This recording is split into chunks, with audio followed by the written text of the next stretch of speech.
Hey, it's Nootsie. Today we're going to talk about using embodiment. And recently I did a video on the spine, the spirit and embodiment where I started to talk about this word that I really had never used before until it was dropped into my heart. But if you type in embodiment in Google, it really is a big deal, and it's a word that is used quite often now in all kinds of avenues in life. But we started to talk about it, but today we're going to take a deeper look at what is embodiment, how can we use it, and really why would we even want to use it. So for the sake of this conversation, embodiment means to be fully present in the body or radically aware of our internal landscape. And I want to reference again that quote by C.S. Lewis where he says, "We are not human beings having a spiritual experience, but we are spiritual beings having a human experience." So the opposite of embodiment is disassociation or disembodiment. And the mild form of it would be like if you're driving somewhere and you can't even remember anything that you passed by on the way to your destination. That is disembodiment. And then it can range all the way up to a psychological disorder of disassociation. But most of us spend a great deal of time being disembodied or disassociated. And, it's kind of tragic because that means we are not fully inhabiting our physiology. And it could be because maybe it's just too painful. Maybe we got a lot of trauma going on, or maybe it's because we have trained our brains to either think about the day that has happened or forecasting things in the future. Maybe we just enjoy being in the void rather than the present moment. Or maybe we just have incessant thoughts that are bombarding us all day. But when we do that, it's usually done through escapism, like overeating or being stressed out, and it just causes us to drag our flesh around. And then we're not in touch at all. We're numb to what's going on in our body. That's why we overeat and we undersleep and we overwork and we're stressed out because of disembodiment and not using embodiment. I'm not sure how many of us fully understand or have fully committed to inhabiting our body. I know for me, until recently, it was not my reality. I didn't realize I had suppressed a bunch of trauma. And so anytime it would start bubbling up, even if I was having a good time in my outer life, when these feelings and emotions and memories would start to bubble up, I would go over exercise, and that way I would be too tired to really inhabit my body and I wouldn't have to deal with them.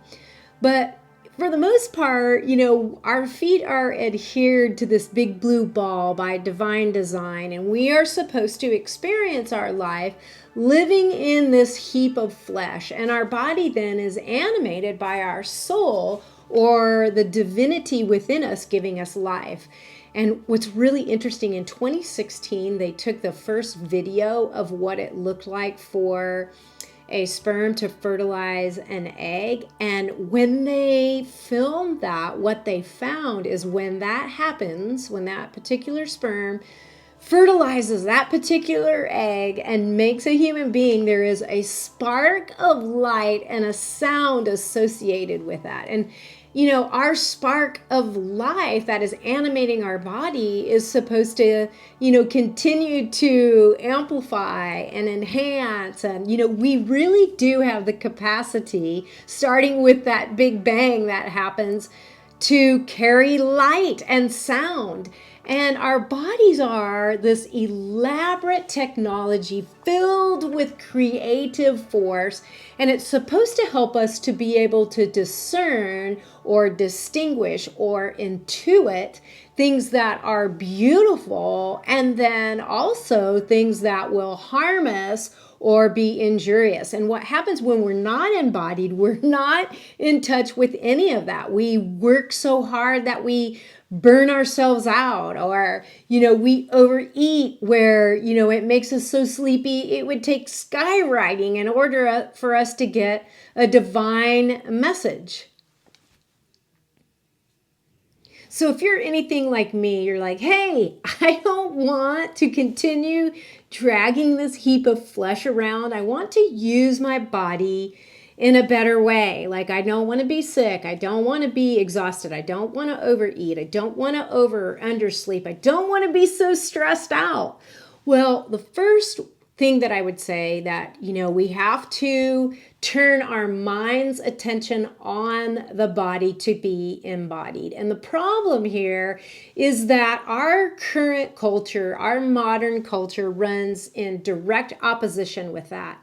We look at everything but our bodies, and we allow our minds to rule. We look at our devices, we look online, we watch TV, we are, geared and programmed, so to speak, to look at everything but putting our mind's attention on our body. And when our mind rules and it doesn't tune in or it doesn't pay attention to the body, that is called disassociated or dissociation or disembodied. And that's where I talk about, it would have to be like skywriting, or you would have to have, like Jesus himself, appear in your bedroom to get the message through. And a lot of times what happens when we are living our life disassociated, disembodied, then in order for us to get the signal, we end up having an illness. That's always what has happened to me. I've had these, major setbacks and major illnesses, cancer, and then I had the metabolic breakdown and another skin cancer on the end of my nose for me to say, oh, wait a minute, maybe I do want to live in my body. And so maybe that's you and you're looking for a way of escape. Well, embodiment is it. It's not the easy road. It's not the quickest route, but I'm telling you, it will change everything for you. And Eckhart Tolle talks about like the power of now, and Dr. Hawkins talks about contemplation and mindfulness. It's pretty much saying all of the same things, but we're going to look at it maybe in just a little bit different way. So I had this really tangible experience of something that I had studied from Eckhart Tolle. He talked about, and I did a video on it, how to stop incessant thoughts, where he says, like, when we have these thought forms that maybe are negative, they end up like bubbling up around us. And then if they are resonant with our thoughts, they end up sticking to us. And so it was the other night, my husband and I, it was 11 o'clock or 10:30, and we were going to let my son's dog out because he was out of town. And we were tired, like we were both tired, and we were kind of aggravated with each other. Like we were, just like a normal married couple does, we were getting on each other's nerves. And all of a sudden, I saw these Velcro balls of like energy come up between us, and I was aggravated and some were sticking to me, and he was aggravated and some were sticking to him, and we were driving in the car. And then like, not in reality, but like the similitude or the spiritual understanding came to me. Like I was throwing like Velcro aggravation balls at him as he was throwing Velcro aggravation balls at me. So I was Googling it to try to find like a picture, and I found out that there are these Velcro balls that kids are playing with, and they're like just getting stuck in kids' hair and you can't get it out. And I'm like, I get what divine wisdom was trying to tell me. So, when we are disassociated and we allow these negative thought forms to bubble up, they really do adhere to us. They bubble up, and we have to deal with that then. But when we are embodied and we are in the present moment, those things don't end up having resonance with us. So it's not that we're going to be immune to having things that aggravate us or trauma in our life. It's just that we will be embodying our elaborate divine technology of our human body, and we have better tools and a better way to deal with it. And so that's why I do things like, talk about meditation, and I do yoga, and I do videos on breath work, and I dance every day, because those are some of the activities that cause us to be present and tune in to our body. But the one I want to talk about today is called earthing. And I have mentioned before in some of my other videos, when I was at my sickest a few years ago, I just really knew and felt like my life force was escaping me. And even though I believed in the afterlife and I believed in God and I felt like I was bound, towards heaven, I was like wanting to know, like, what do people see like when they die and come back? So I lost count after watching over 200 of them, but I at least watched 200 plus. And what I found was so interesting, that many, many, many people who died and came back, and they talked to angels before they came back, they were instructed, like, you need to put your feet in the grass every day. And so it's something that I incorporated, but I also did a big deep dive on it, and it's called grounding or earthing. And there are grounding techniques, there are grounding videos and articles, there's grounding mats, there's grounding workshops and certificates and websites, and there's many studies. But the study I want to talk about today, it was a multidisciplinary study, meaning it wasn't just one aspect of researchers, it was across different disciplines, and they did this study. And what they were looking at is they were looking at humans and animals, and they were looking at what grounding and earthing did to inflammation, and then how long did people need to ground. And so what they did is they used conductive contact of human and animal bodies on the surface of the earth. That's how they tested what grounding and earthing and what the effects of that were on the human body and animals. And so just think grass and your feet in the grass. That's how they studied it in this particular study. The results and the pictures are really quite amazing. So it had a measurable difference in the concentration of white blood cells and cytokines and other molecules involved in the inflammation response. So like when somebody gets blood work done and they say their white blood cell count is really high, that is an indication that something is going on in the body. The body is trying to fight off something.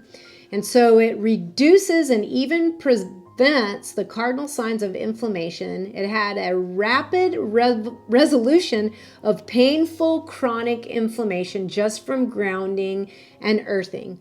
The wound healing sped up literally just by grounding, not changing any of their other factors. Their wounds started to heal. And if you've ever dealt with someone that had to go to a wound healing center, it is really a big major deal, but it had a rapid effect on the body's ability to heal wounds. It changed blood chemistry. So when we are eating the standard American diet or the SAD diet, or we're under a lot of stress, our blood can become very goopy. And so it helped thin out the blood. And then it also changed the blood chemistry from that fight, flight, or freeze chemistry, which is dumping cortisol and adrenaline into the body. And it enabled people to get more into the chillaxed or the parasympathetic nervous system, and changed the blood chemistry to line up with that. But it also had anti-aging properties. Who doesn't want anti-aging properties? It also increased people's ability to sleep and to stay asleep. It helped their overall sleep rhythm from grounding and earthing. It reduced pain. So what they said in summarization, connecting the body, the human body, and even animals to the earth enables the electrons from the earth's surface to spread over and into the body, giving the body the ability to regenerate and heal. And they said the very fabric of our bodies appear to serve as the primary antioxidant defense mechanism. So more than anything else, the very thing that our body is made of, which is the dust of the ground, serves as our primary defense against antioxidants And it is a system that requires occasional recharging by conductive contact with the earth's surface, meaning feet in the grass, sitting down in the grass. Now you can use mats, but really feet in the grass or body on the grass works best. And the Earth's surface then is the battery for all planetary life, us and animals and plants, to be optimally effective.